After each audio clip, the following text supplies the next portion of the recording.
ইযা যুলজিলাতিল আরদু জিলজালাহা,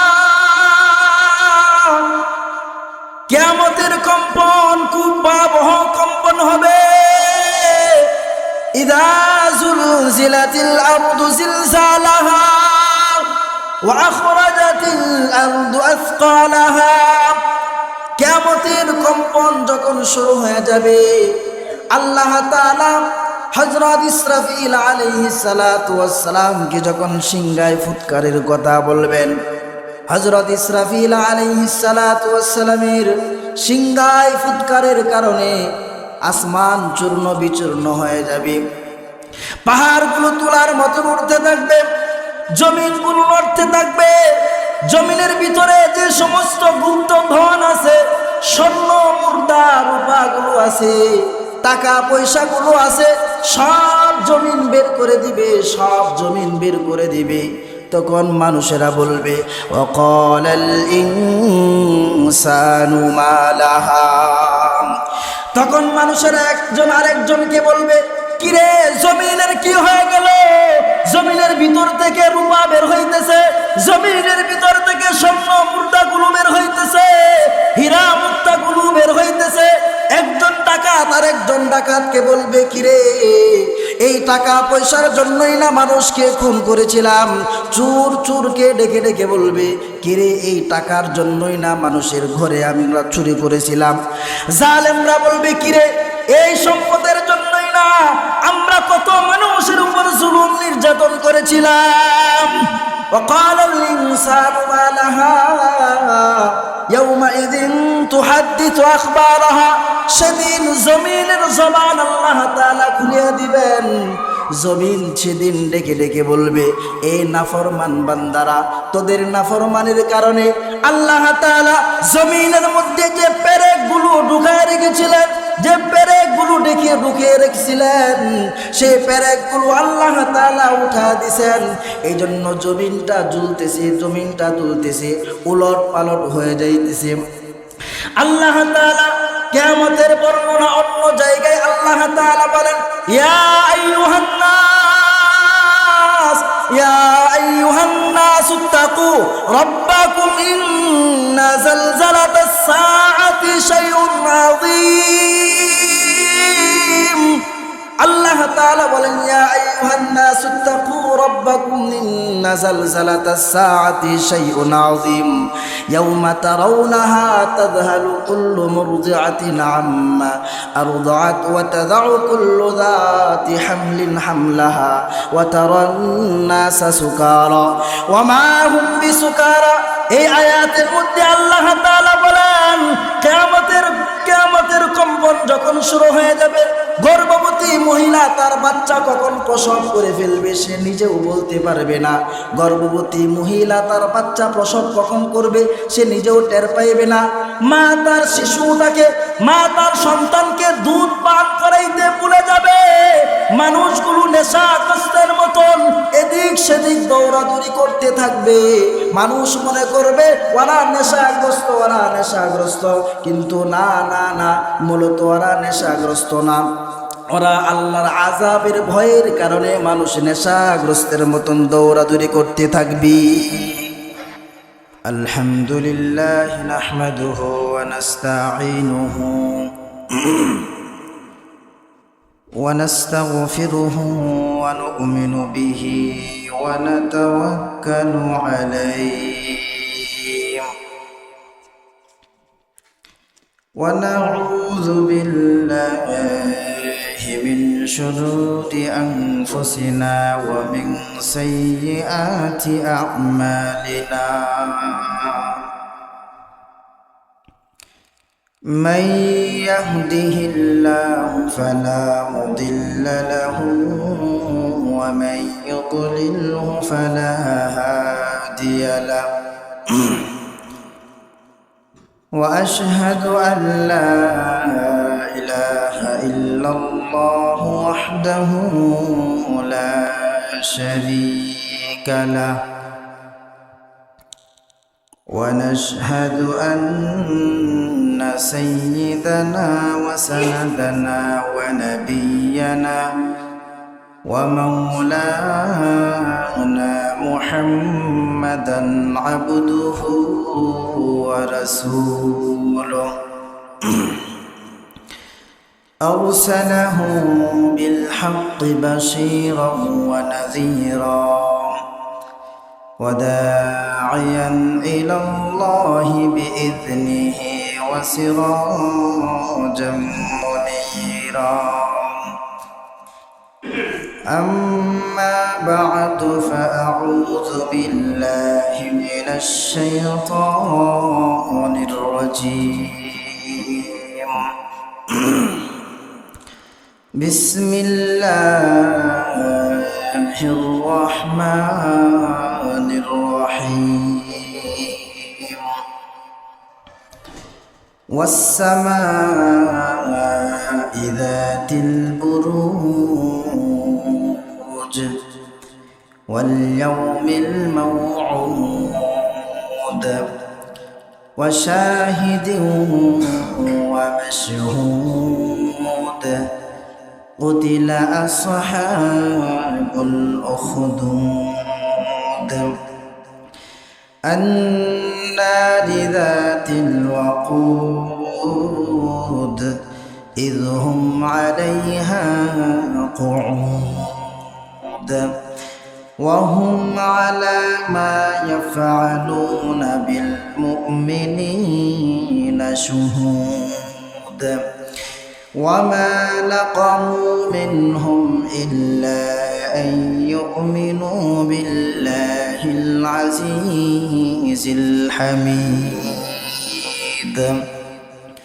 صدق الله المولانا العظيم شكل الدور الشريف اللهم صل على محمد وعلى آل محمد كما صليت على إبراهيم وعلى آل إبراهيم إنك حميد مجيد اللهم بارك على محمد وعلى آل محمد كما باركت على إبراهيم وعلى آل إبراهيم إنك حميد مجيد الحمد لله محترم مكرم معزز حضرت মুসল্লিয়ান کرام আল্লাহ সুবহানাহু ওয়া তাআলার কাছে লাখো কোটি শুকরিয়া জ্ঞাপন করছি যে মহান আল্লাহ পাক রব্বুল আলামিন আমাকে এবং আপনাদেরকে আল্লাহর ঘর মসজিদে আসা এবং বসার তৌফিক দান করেছেন এর সাথে সাথে কোরআন এবং সুন্নাহ থেকে কিছু আলোচনা করা এবং শোনার তৌফিক দান করেছেন এজন্য আমরা সকলে অন্তরে অন্তঃস্থল থেকে কালিমাতুর শুকর আদায় করি সকলে করি আলহামদুলিল্লাহ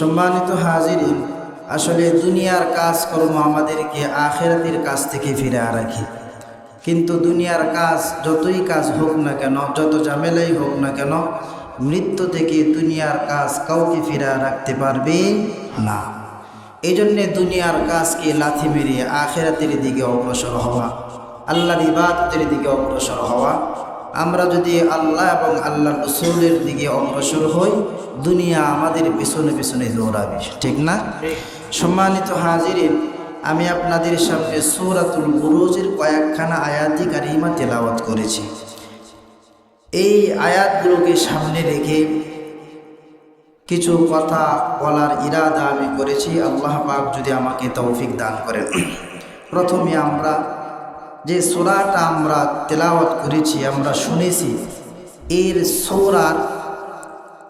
সূরার পরিচয়টা আগে আমরা জেনে নেই কুরআনুল কারীমের মধ্যে 114খানা সূরা আছে তার মধ্যে 85তম সূরা হলো যে সূরাটা আমি আপনাদের সামনে তেলাওয়াত করেছি তাহলে এই সূরাটা কুরআনের 85তম সূরা কুরআনুল কারীমের মধ্যে পারা আছে 30 পারা এই সূরাটি 30তম পারার মধ্যে আছে কোরআনুল কারীমের মধ্যে যে সমস্ত সূরাগুলো আছে, সূরাগুলোর মধ্যে কম বেশি আয়াত আছে। এই সূরার মধ্যে আয়াত আছে 22টি। কয়টি আয়াত? 22টি আয়াত আছে। প্রত্যেকটি সূরার মধ্যে শব্দ আছে। এই সূরার মধ্যে শব্দ আছে 109টি। এই 109টি শব্দের মধ্যে অক্ষর আছে 438টি অক্ষর আছে। প্রত্যেকটা সূরার এক একটা নাম থাকে, আবার এক সূরার অধিক নাম থাকে, একাধিক নাম থাকে। এই সূরাটার নাম হলো সূরাতুল বুরুজ। বড় বড় প্রাসাদ, বুরুজ অর্থ হইল তারকা। এর অধিক নাম আছে, এর ব্যাখ্যা বিশ্লেষণ আছে। কোরআনুল কারীমে যত সূরা আছে 2 ভাগে বিভক্ত। কয় ভাগে বিভক্ত? 2 ভাগে, মাক্কি এবং মাদানী। এই সূরাটা নাজিল হয়েছে মক্কায়। এই সূরাটা নাজিল হয়েছে কোথায়? মক্কায়। তাই এই সূরাটাকে মাক্কি সূরা বলা। এই সূরায় মাক্কি জীবনের রাসূল করিম সাল্লাল্লাহু আলাইহি ওয়াসাল্লামের মাক্কি জীবনে জুলুম, অত্যাচার, নিপীড়নের শিকার হয়েছে, ঠিক না? এই সূরাটা নাজিল করে আল্লাহ তাআলা আমার আপনার নবী সাল্লাল্লাহু আলাইহি ওয়াসাল্লামকে সান্ত্বনা দিয়েছেন, সাহাবীদেরকে সান্ত্বনা দিয়েছেন। এবং যত নবী রাসূল আসছেন সকলেই কিন্তু জুলুম, অত্যাচারের শিকার হয়েছে। এই সূরাটা নাজিল করে আল্লাহর রাসূল সাল্লাল্লাহু আলাইহি ওয়াসাল্লাম থেকে শুরু করে কিয়ামত পর্যন্ত যত মুমিন মুসলমান আসবে তাদেরকে একটি সবক দিছেন, একটি উপদেশ দিছেন, নসিহা করেছেন এই সূরাটি নাজিল করে। এই সূরার মধ্যে আগেই বলেছি, এই সূরার মধ্যে মর্মান্তিক একটি ঘটনা তুলে ধরছেন। ঘটনাটি আমরা পরে বলবো ইনশাআল্লাহ তাআলা। আল্লাহ পাক রব্বুল আলামিন এই সূরাটি নাজিল করে আল্লাহর রাসূলকে জানিয়ে দিলেন, হে আমার হাবিব, হে আমার বন্ধু, আপনার উপর কাফের বেঈমান মুশরিকরা যে পরিমাণ নির্যাতন, অত্যাচার, জুলুম করতেছে, এই জুলুম, অত্যাচার, নিপীড়ন এটা নতুন নয়, এটা আগে থেকেই আসছে। আপনার পূর্বে যে সকল নবী রাসূলদেরকে আমি পাঠিয়েছি, আপনার পূর্বে যে সকল মুমিন মুসলমানরা আমি পাঠিয়েছি, মুসলমানদেরকে পাঠিয়েছি, সকল মুমিন মুসলমানরা এই অত্যাচার, নিপীড়ন, জুলুমের শিকার হয়েছিলেন। কথা বলেন ঠিক কি না? সবাই অত্যাচার, জুলুমের শিকার হয়েছে। আল্লাহ পাক রব্বুল আলামিন এই সূরাটি নাজিল করে আল্লাহর নবী সাল্লাল্লাহু আলাইহি ওয়াসাল্লাম থেকে শুরু করে কিয়ামত পর্যন্ত যত মুমিন মুসলমানরা আসবে প্রত্যেকের একটা সবক দিয়েছেন, একটা নসিহা করেছেন যে তোমাদেরকে জুলুম, অত্যাচারের শিকার তোমাদের হতে হবে। কাফের বেঈমান মুশরিকরা তোমাদেরকে অত্যাচার করবে, জুলুম করবে। বাতিলের মোকাবেলায় ভারসাম্য ঈমান নিয়ে কিভাবে দাঁড়াবে, বাতিলের সামনে ভারসাম্য ঈমান নিয়ে কিভাবে দাঁড়াবে। বাতিলের বন্দুকের নালকে ভয় করা যাবে না, বাতিলের কামানকে ভয় করা যাবে না, বাতিলের জেলখানা, ফাঁসিকে ভয় করা যাবে না। মুসলমান তো এমন হবে, ইমানদার তো এমন হবে, তাদের ঈমানের বিনিময় দরকার হয় তারা রক্ত দিয়ে দিবে, জীবন দিয়ে দিবে, তারপরও মুসলমান ইমানদারের ঈমান কারো কাছে বন্ধক রাখবে না। কথা বলেন ঠিক কিনা? মুসলমানরা ঈমান কারো কাছে বন্ধক রাখবে না।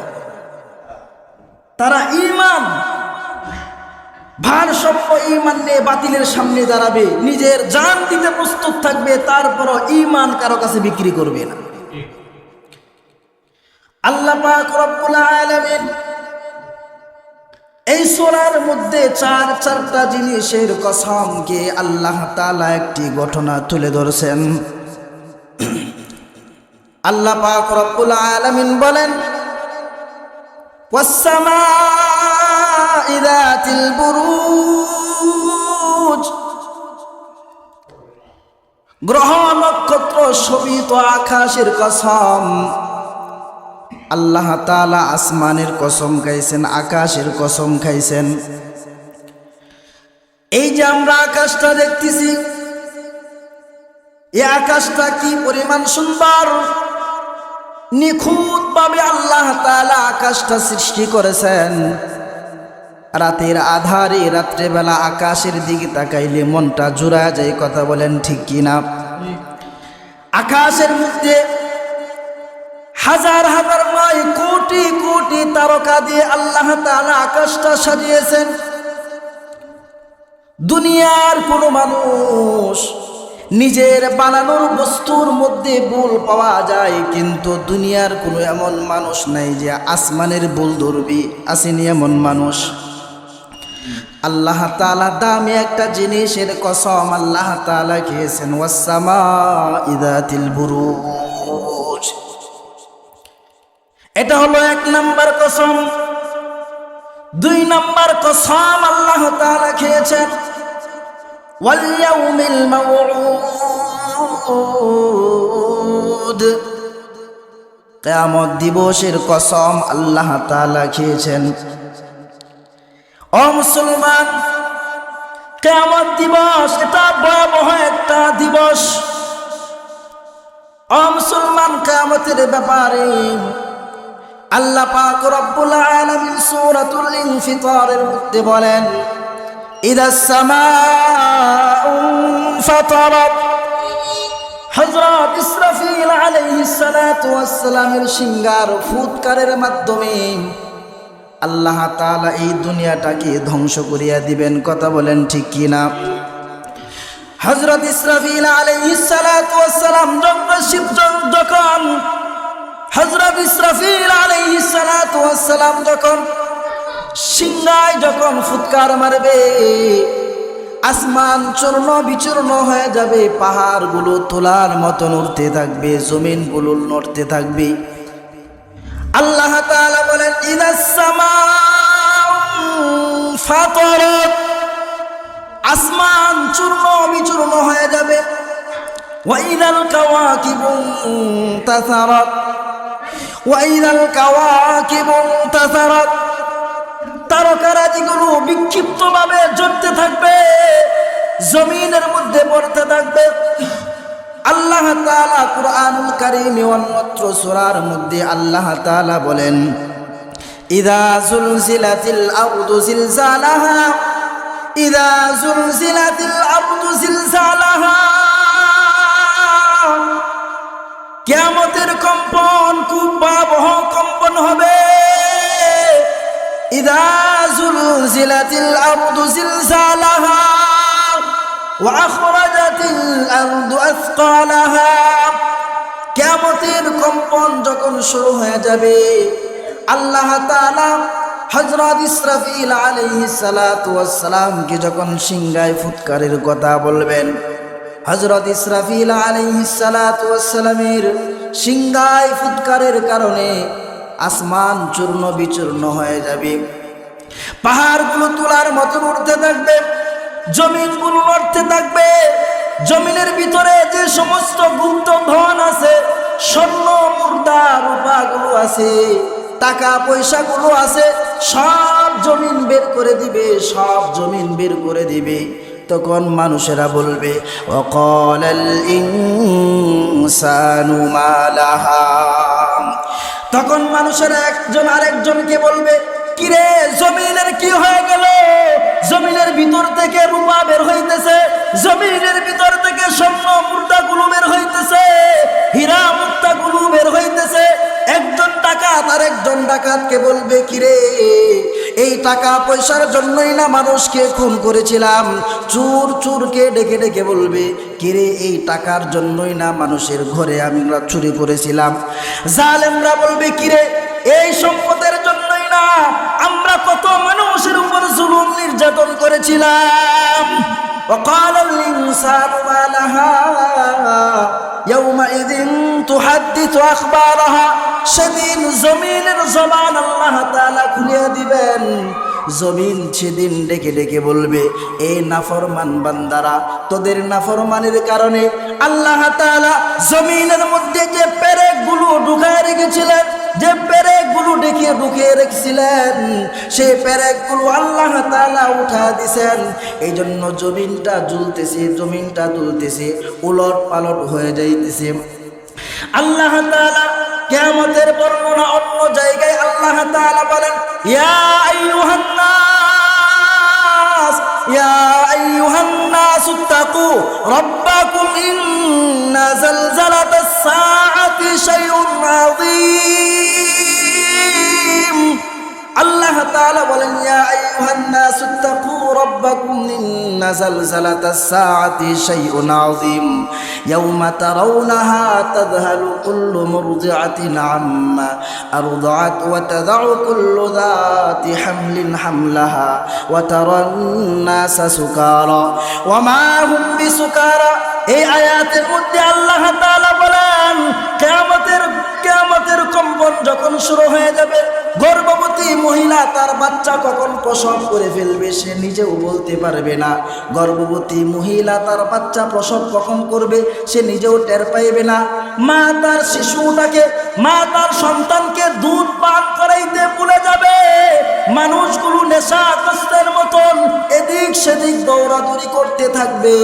মানুষ মনে করবে ওরা নেশাগ্রস্ত, ওরা নেশাগ্রস্ত, কিন্তু না না না, মূলত ওরা নেশাগ্রস্ত না, ওরা আল্লাহর আযাবের ভয়ের কারণে মানুষ নেশাগ্রস্তের মতন দৌড়াদৌড়ি করতে থাকবে। হযরত ইসরাফিল আলাইহিস সালাতু ওয়াস সালামের দ্বিতীয় ফুৎকারের মাধ্যমে জমিন ধ্বংস হয়ে যাবে, আসমান ধ্বংস হয়ে যাবে, সব চূর্ণ বিচূর্ণ হয়ে যাবে, সমস্ত প্রাণীকুল মানুষগুলো মারা যাবে। যখন 3 নাম্বার ফু যখন দিবেন, মানুষগুলো তখন কবর থেকে উঠতে থাকবে। মানুষগুলো কবর থেকে উঠে হাসরের ময়দানের দিকে যেতে থাকবে। মানুষগুলো যখন হাসরের ময়দানে যখন উপস্থিত হবে, আল্লাহ তাআলা ওই হাসরের ময়দানে হুঙ্কার দিয়ে বলবেন, লিমানিল মুলকুল ইয়াউম, লিমানিল মুলকুল ইয়াউম। আজকের রাজত্ব কার?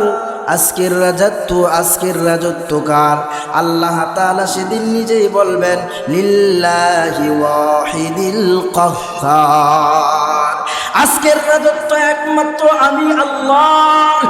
এই হুঙ্কারের কারণে হাসরের ময়দানে যত মানুষগুলো দাঁড়িয়ে ছিল, সমস্ত মানুষগুলো বেহুশ হয়ে জমিনের মধ্যে পড়ে থাকবে। হাদিসের মধ্যে এসেছে ওই সমস্ত মানুষগুলো 50,000 বছর পর্যন্ত অজ্ঞান হয়ে জমিনের মধ্যে পড়ে থাকবে। যখন 50,000 বছর পার হওয়ার পর মানুষগুলো যখন উঠবে, যখন উঠতে থাকবে, তখন দেখবে কারো পানি লেগে গেছে হাঁটু পর্যন্ত, কারো পানি লেগে গেছে এই উরু পর্যন্ত, কারো পানি লেগে গেছে নাভি পর্যন্ত, কারো পানি লেগে গেছে বুক পর্যন্ত, কারো পানি লেগে গেছে গলা পর্যন্ত। এভাবে মানুষগুলো যখন উঠতে থাকবে, যখন হাসরের ময়দানে, ও মুসলমান, আজকে আমাদের পৃথিবী থেকে সূর্যের কতটুকু দূরত্ব? কোটি কোটি মাইল দূরত্ব, কথা বলেন ঠিক কিনা? ও মুসলমান, কিয়ামতের ময়দানে, কিয়ামতের দিবসে, হাসরের মাঠ যখন কায়েম হবে, তখন আল্লাহ পাক রব্বুল আলামিন আমার আপনার সূর্যটা আমার আপনার আধ হাত অথবা এক হাত উপরে যখন নিয়ে আসবেন, মানুষের মস্তকগুলো যখন টকবক টকবক করে যখন গলতে থাকবে, মানুষগুলো বলতে থাকবে ইয়া নফসি ইয়া নফসি, আল্লাহ আমাকে বাঁচাও আমাকে বাঁচাও। এই বলে যখন মানুষগুলো যখন চিৎকার করতে থাকবে, মানুষগুলো পেরেশান হয়ে যাবে। কিয়ামতের ময়দানের শাস্তি আর আমরা সহ্য করতে পারতেছি না, কিয়ামতের ময়দানের আযাব আর সহ্য করতে পারতেছি না। মানুষগুলো পাগল পারা হইয়া একটা পরামর্শ করবেন, সেই পরামর্শের মধ্যে ফয়সালা হবে তোমরা আমরা সকলে যাই আমাদের আদি পিতা হযরত আদম আলাইহিস সালাতু ওয়াস সালামের কাছে। সমস্ত মানুষগুলো হযরত আদম আলাইহিস সালাতু ওয়াস সালামের কাছে যা বলবে, ও আমাদের পিতা আদম, আপনি তো হলেন আমার পিতা, আমরা তো হলাম আপনার সন্তান। কিয়ামতের দিবসের শাস্তি আর আমরা সহ্য করতে পারতেছি না।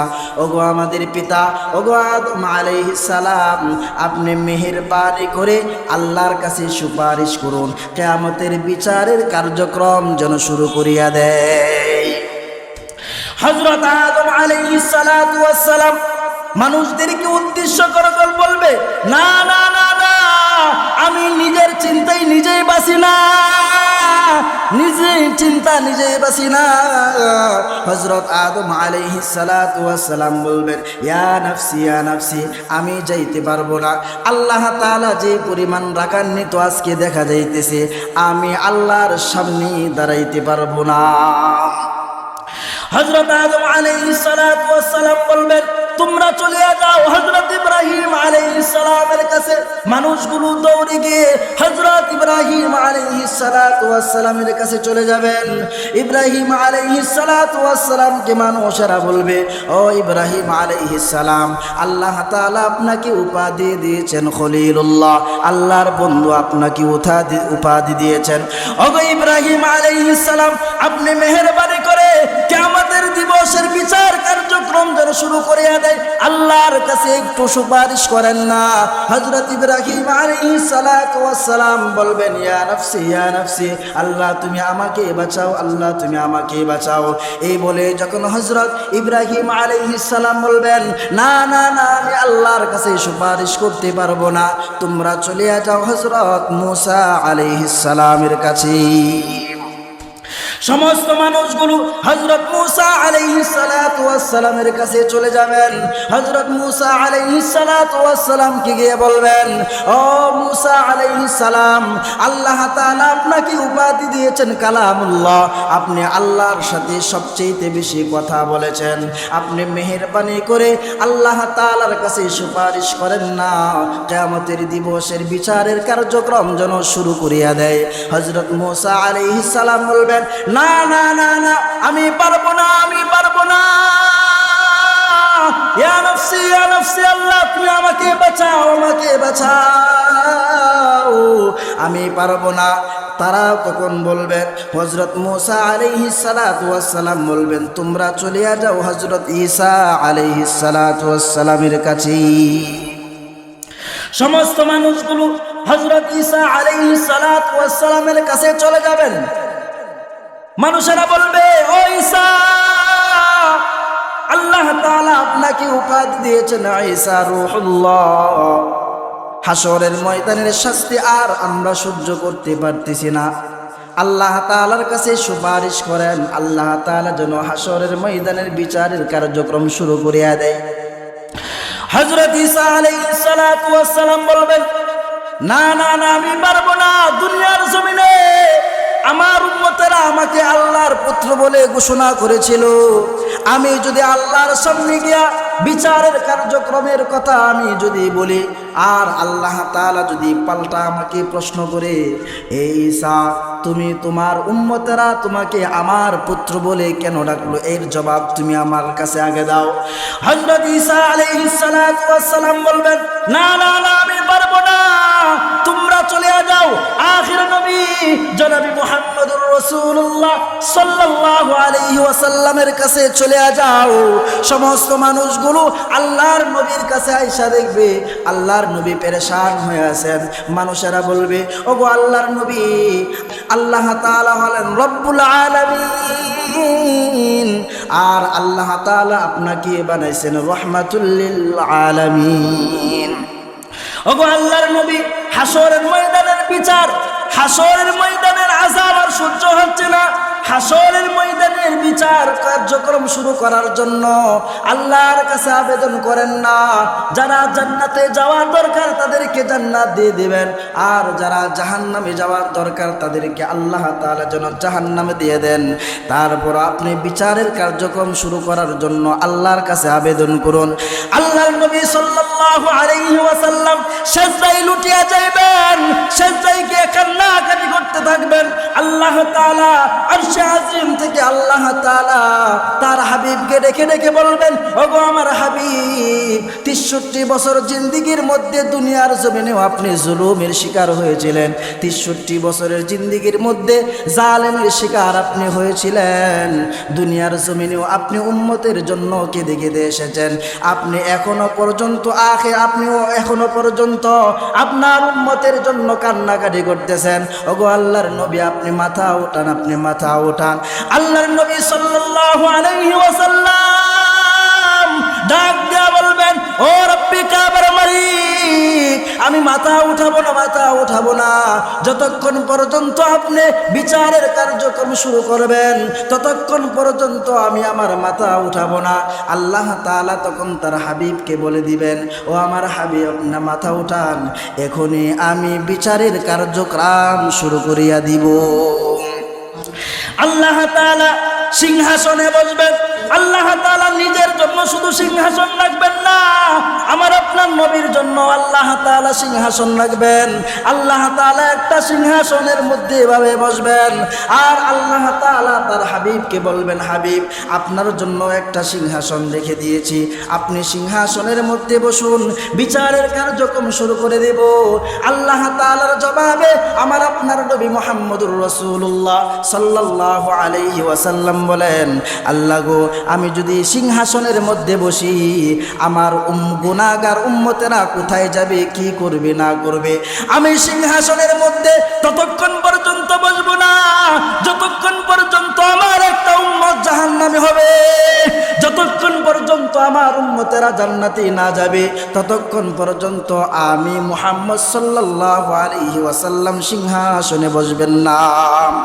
যখন বিচারের কার্যক্রম যখন শুরু হয়ে যাবে, আল্লাহর নবী সাল্লাল্লাহু আলাইহি ওয়াসাল্লাম একবার ফুলসিরার মুইকা, একবার ফুলসিরাতের ফুলের দিকে একবার দৌড়াদৌড়ি করে, আর একবার হাউজে কাউসারের কাছে এভাবে আসে। আল্লাহর নবী সাল্লাল্লাহু আলাইহি ওয়াসাল্লাম, আল্লাহর নবী সাল্লাল্লাহু আলাইহি ওয়াসাল্লামের সুপারিশের মাধ্যমে আল্লাহ তাআলা তখন বিচারের কার্যক্রম তখন শুরু করিয়া দিবেন।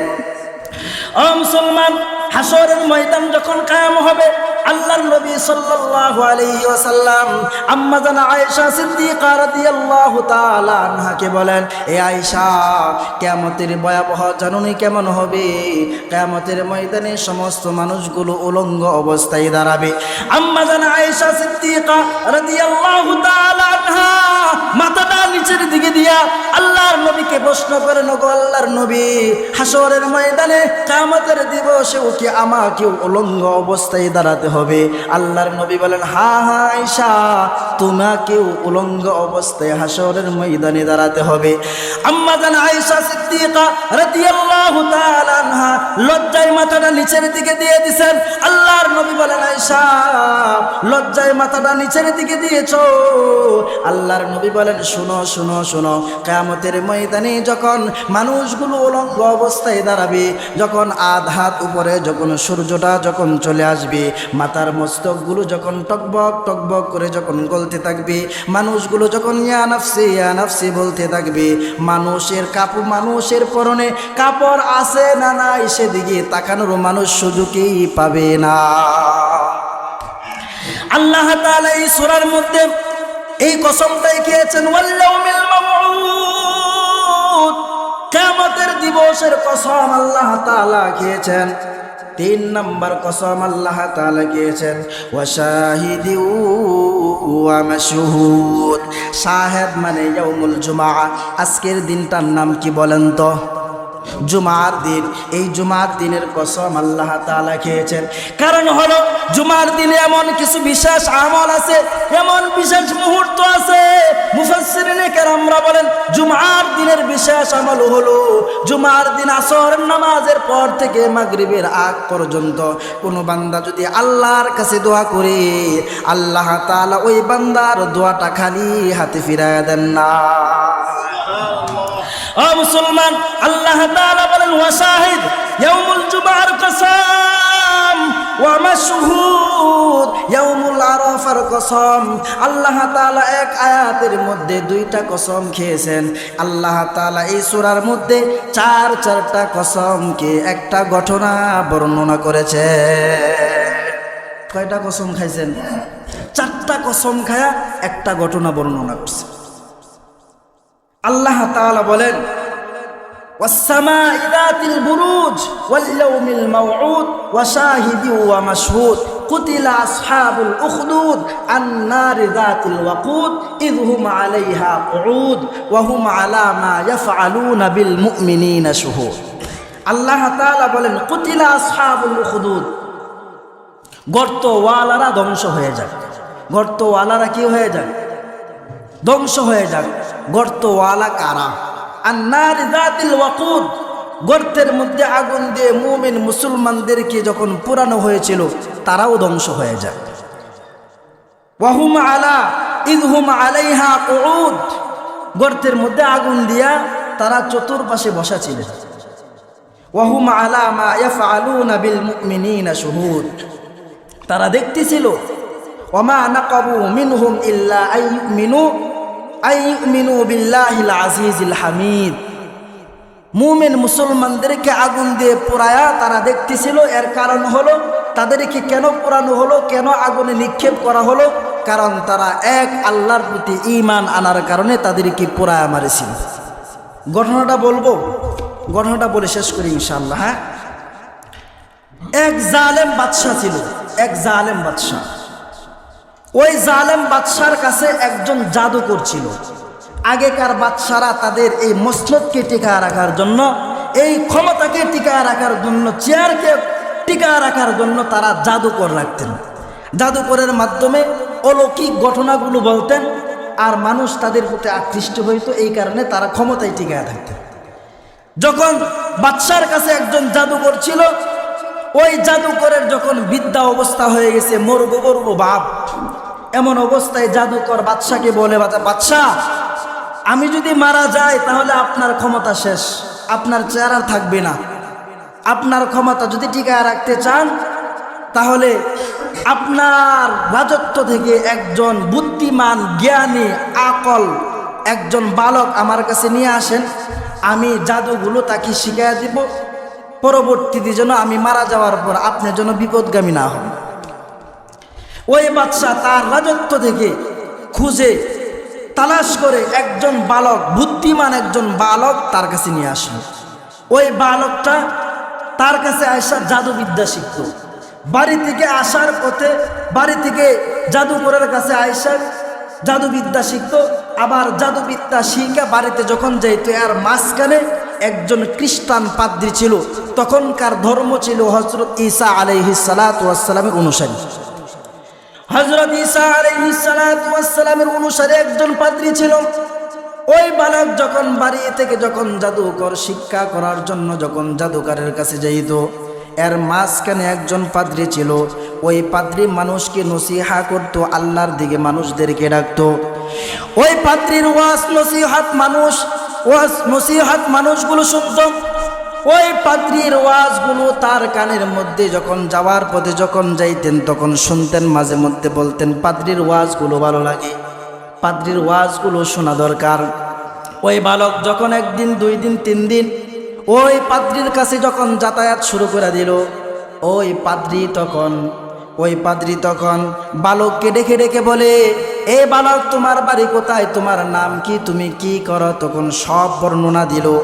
বর্ণনা দেওয়ার পরে বলে, এ বালক তুমি আল্লাহর দিকে ফিরে আসো। দ্বীনের দাওয়াত দিলেন। বালক কালিমা পড়ে মুসলমান হয়ে গেলেন। বালক করে নিলেন লা ইলাহা ইল্লাল্লাহ ঈসা রূহুল্লাহ। কালিমা পড়ে যখন মুসলমান হয়ে গেলেন, তখন ইসলামের বিধিবিধান তখন জানতে শুরু করলো। ও মুসলমান, আমরা মুসলমান দাবি করি, ইমানদার দাবি করি, মুসলমানদের কানুনগুলো আমরা এখনো পর্যন্ত জানি না। মুসলমান কিভাবে নামাজ পড়বে, নামাজের তরিকত মানি না, নামাজের হাকিকতগুলো মানি না, নামাজ কেমনে পড়তে হয়, নামাজ কিভাবে আদায় করতে হয় সেগুলো আমরা জানি না। কিন্তু মুসলমান দাবি করি, আমরা মনে করি আমরা মুসলমান দাবি করেছি, আমরা কালিমা পড়ে নিয়েছিলাম লা ইলাহা ইল্লাল্লাহ মুহাম্মাদুর রাসূলুল্লাহ, বাস হয়ে গেল, জান্নাতে চলে যাব। না না না, এত সহজ জান্নাতে যাওয়া যাবে না। কালিমা আদায় করার পরে ইলম অর্জন করতে হবে। ওই বালক যখন ইলম অর্জন করার জন্য পাদ্রীর কাছে কিছু সময় দেয়, কিছুদিন যাওয়ার পর যখন ওই বালক যখন ঘর থেকে বের হয়েছে জাদুকরের কাছে যাবেন, তখন রাস্তার মাঝখানে বড় একটা জন্তু দেখা গেছে। আপনারা মনে করতেছেন এটা কিচ্ছা? হ্যাঁ, এটা এই সূরার শানে নুজুল, হাদিসের মধ্যে এসেছে, তিরমিজি শরীফের মধ্যে এই ঘটনাটা এসেছে, তারপর মুসলিম শরীফের মধ্যে এই ঘটনাটা এসেছে। এই ঘটনাটা বলতেছি, এটা কিচ্ছা মনে করেন না, আলতু ফালতু কিচ্ছা না এটা। ওই বালক যখন রাস্তার মধ্যে দেখলো বড় একটা জন্তু, ভাগই ধরেন। যখন ভাগ দেখলো, মানুষগুলো ওই পারের মানুষগুলো এদিকে আসতে পারে না, আর এদিকের মানুষগুলো ওই দিকে যাইতে পারে না, মানুষগুলো মুসিবতের মধ্যে পড়ে গেছে গা। তখন বালক চিন্তা করতেছে, আজকে একটা পরীক্ষা করার জন্য সুযোগ আমি পেয়ে গেলাম, আজকে আমি পরীক্ষা করব পাদ্রীর ধর্ম সঠিক নাকি জাদুকরের ধর্ম সঠিক। তখন বালক একটা পাথর হাতে নিয়া তখন আল্লাহর কাছে বলল, আসমানের মালিক, জমিনের মালিক, পাদ্রীর ধর্ম যদি সঠিক হয়ে থাকে, পাথরটা নিক্ষেপ করার সাথে সাথে যেন ভাগটা মরে যায়, আর যদি জাদুকরের ধর্ম যদি সঠিক হয়ে থাকে, তাহলে পাথরটা নিক্ষেপ করার পরে যেন ভাগটা না মরে। তখন ওই বালকটা পাথরটা নিক্ষেপ করার সাথে সাথে ভাগটা মরিয়া গেল। আশেপাশে যে মানুষগুলো আসিল, মানুষগুলো আশ্চর্য হয়ে গেল, এতক্ষণ পর্যন্ত শত শত মানুষ মিলে আমরা এই ভাগটাকে আমরা এখান থেকে দূর করতে পারি নাই, আর এই বালকটা ছোট্ট একটা পাথর নিক্ষেপ করার কারণে ভাগটা মরিয়া গেল। নিশ্চয়ই এই বালকের মধ্যে কিছু না কিছু আছে। আমাদের বাংলাদেশে যদি এটা হইতো তাহলে সিরিয়াল ধরতাম, ঠিক না? সিরিয়াল ধরতাম না? ল্যাংডা গুললেও তো আমরা বলি যে হ্যার ভিতরে কিছু আছে, কি বলেন, ঠিক না? ল্যাংডা ঘুরতেছে, ল্যাংটা বাবার দরবার আছে না? আছে, ল্যাংটা বাবার দরবার। ল্যাংটা ঘুরে হ্যাঁ আবার বাবা হয়েছে, হ্যাঁ আবার পীর হয়েছে, হ্যাঁ মানুষরে আবার হ্যাঁ তার কাছে মুরিদ বানায়। নাউজুবিল্লাহ বলেন। এই বালক যখন পাথরে নিক্ষেপ করার কারণে ভাগটা যখন মরিয়া গেল, মানুষগুলো তার কাছে চলে আসলো, আয়েশা বলতেছে আপনার ভিতরে অনেক কিছু আছে, আপনি একটা পাথর নিক্ষেপ করার কারণে ভাগটা মরিয়া গেল। তখন মানুষগুলো বলতেছে, মানুষের মধ্য থেকে অনেকে কুষ্ঠরোগী আসে, অনেকে চোখ কানা অন্ধ দেখে না, ওই মানুষগুলো তার কাছে আসে বলে আমার চোখটা ভালো করে দেন, আমার কুষ্ঠরোগীকে ভালো করে দেন। ওই বালক বলে, এই মিয়া শোনো, আমি কোনো ভালো করার মালিক না, আমি সুস্থতার মালিক না, আমার রব আল্লাহ তাআলা মানুষকে ভালো করেন। মানুষের কাছে যখন অন্ধ মানুষ আয়েশা বলে আমার চোখটা ভালো করে দেন, মানুষরা তখন বলতেছে, শোনো, আমি তোমাদের চোখ ভালো করে দিতে পারি, শর্ত হইল কালিমা পড়ে মুসলমান হতে হবে। কালিমা পড়ে মুসলমান হয়ে যায়, অন্ধ মানুষের জন্য আল্লাহর কাছে দোয়া করে, অন্ধ মানুষ তার দৃষ্টিশক্তি ফিরিয়ে যায়। সুবহানাল্লাহ বলে। কুষ্ঠরোগী আসে, আল্লাহ সে কালিমা পড়ে মুসলমান হয়ে যায়, আল্লাহর কাছে দোয়া করে তার কুষ্ঠরোগী ভালো হয়ে যায়। ওই যে বাদশার কাছে, জালেম বাদশার কাছে, সে নিজেকে নিজে রব বলে স্বীকার করতো। নাউজুবিল্লাহ বলেন। সে বলতো, আমি হলাম রব, আমি হলাম তোদের খুদা। যখন ওই বাদশার কাছে একজন পাদ্রী, একজন এই উজির ছিল, উজির তার দুই চোখ কানা, চোখে দেখতো না, জন্ম অবস্থায় থেকে তার দুই চোখ কানা। ওই উজির আয়সা ওই বালকের কাছে আসা বলে, কিরে তুই এত বড় জাদুবিদ্যা শিখলি, তুই আমার চোখটা ভালো করে দিতে পারিস না? ভালো করার মালিক তো আমি না, ভালো করার মালিক হলেন একমাত্র আল্লাহ। তখন ওই বালক যখন বলল, তোমার চোখ আমি ভালো করে দিতে পারি, শর্ত হইল যে তুমি কালিমা পড়ে মুসলমান হতে হবে। তখন ওই লোকটা বলতেছে, উজির বলতেছে, আমি যদি কালিমা পড়ার কারণে যদি আমার চোখ ভালো হয়ে যায় তাহলে সমস্যাটা কি? আমি রবকে রব বলে স্বীকার করতে সমস্যাটা কি? আল্লাহ তাআলাকে বিশ্বাস করলেন, ওই বালকের হাতে হাত রেখে কালিমা পড়ে মুসলমান হয়ে গেলেন। আল্লাহর কাছে ওই বালক দোয়া করলেন, আল্লাহ তাআলা তার চোখ ফিরিয়ে দিলেন। জোরে বলেন সুবহানাল্লাহ। ওই উজির চোখ যখন ভালো হয়ে গেল, চোখ ভালো হয়ে যাওয়ার পর বাদশা এক জায়গায় মঞ্চের মধ্যে দাঁড়িয়ে বক্তৃতা দিয়েছিলেন। দেওয়ার পরে তখন ওই উজির মানুষকে খুশাখুশি শুরু করে দিল। কারণ যার যেটা থাকে না, যেটা যখন পায় তখন তার আনন্দ লাগে। কথা বলেন ঠিক কি না? ওই উজির মানুষকে খুশাখুশি শুরু করে দিল, মানুষেরা বলে, কিরে তুই তো ভদ্র ছেলে, তুই তো নম্র ছেলে, আসে সুন্দর করে চেয়ারের মধ্যে বসে থাকতে, এখন দেখা যায় আমাদেরকে খুশাখুশি শুরু করে দিলে, কারণটা কি? আগে চোখে দেখতাম না, এখন চোখে দেখি। তোর চোখ আবার কে ফিরাইয়া দিল? কোন মালিক তোর চোখ ফিরাইয়া দিল, সুস্থ করিয়া দিল?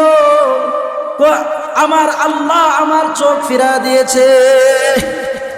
এই কথা বলার পরে বাদশার কানে যখন খবরটা পৌঁছলো যে তার আল্লাহ তার চোখ ফিরাইয়া দিয়েছে, বাদশা বলে, কিরে কি কইছ?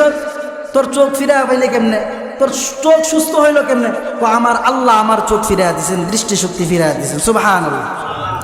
বাদশা বলে, এই কথাটা আস্তে কসকেরা জনগণের সম্মুখে জুড়ে সবাই শুনুক।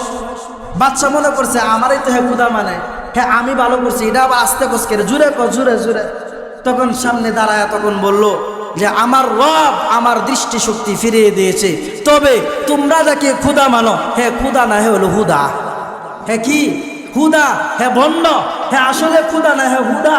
যখন এই কথা বলল তখন বাদশা রাগান্বিত হয়ে বলল, কিরে সারা জীবন আমার নুন খাইলে এখন গুণ খাইতে তো সমস্যাটা কি?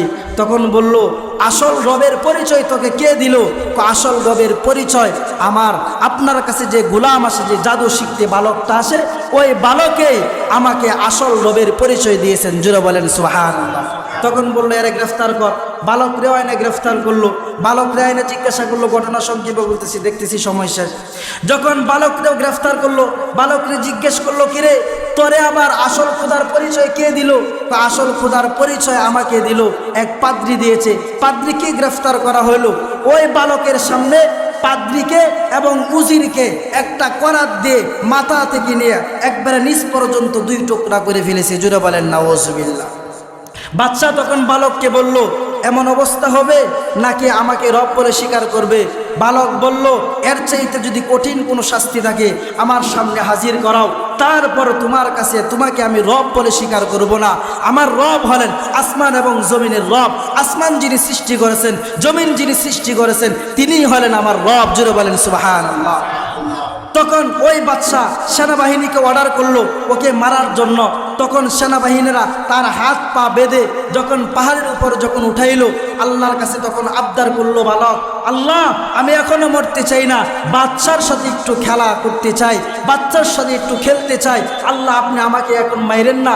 যখন সেনাবাহিনীরা যখন তার হাত পা বেঁধে যখন পাহাড়ের উপরে উঠাইছে, পাহাড় থেকে সমস্ত সেনাবাহিনীদেরকে আল্লাহ তাআলা গজব দিয়ে ধ্বংস করে দিয়েছেন। জোরে বলেন সুবহানাল্লাহ। যখন ওই পাহাড় থেকে নেমে বাদশার সামনে আসলো, বাদশা বলল, কিরে তোরা না মারার জন্য পাঠাইছি, যাদের পাঠাইছেন তাদেরকে আমার রব সব ধ্বংস করে দিয়েছে।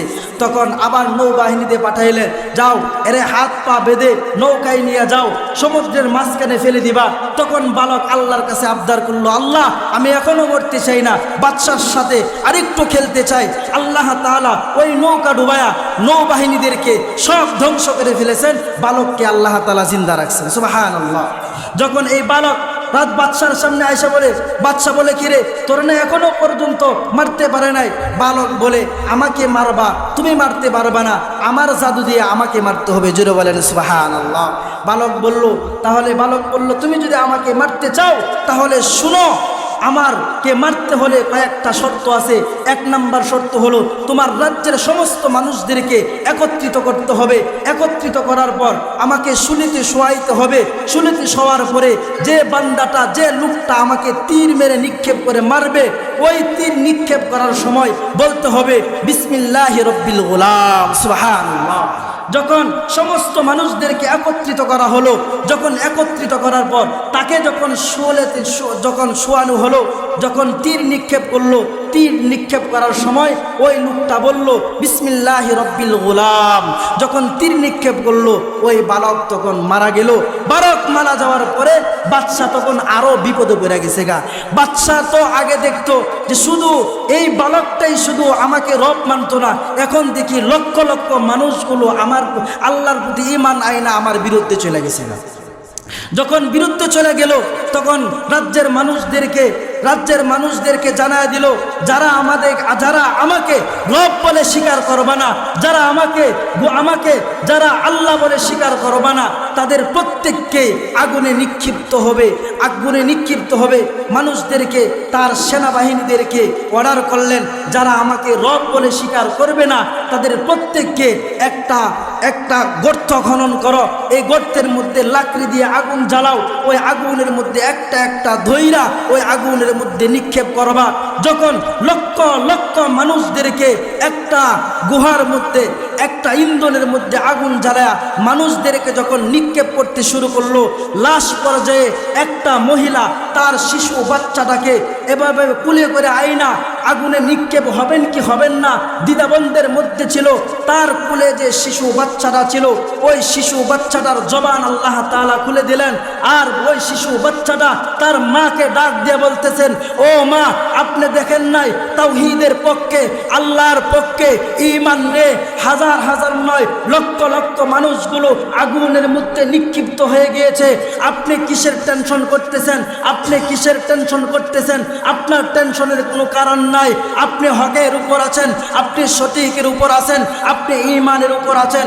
আপনি আমাকে নিয়ে আগুনে নিক্ষিপ্ত হওয়ার সঙ্গে সঙ্গে আল্লাহ তাআলা আমাদের জন্য জান্নাতের দরজাগুলো খুলে দিবেন। জোরে বলেন সুবহানাল্লাহ। এই ঘটনাটাই আল্লাহ তাআলা এই কুরআনুল কারীমের মধ্যে তুলে ধরেছেন। আল্লাহ তাআলা আমাদের সকলকে অটল ঈমান নিয়ে আল্লাহ তাআলা আমাদেরকে দুনিয়া থেকে যাওয়ার তৌফিক দান করেন। সকলে বলেন আমিন।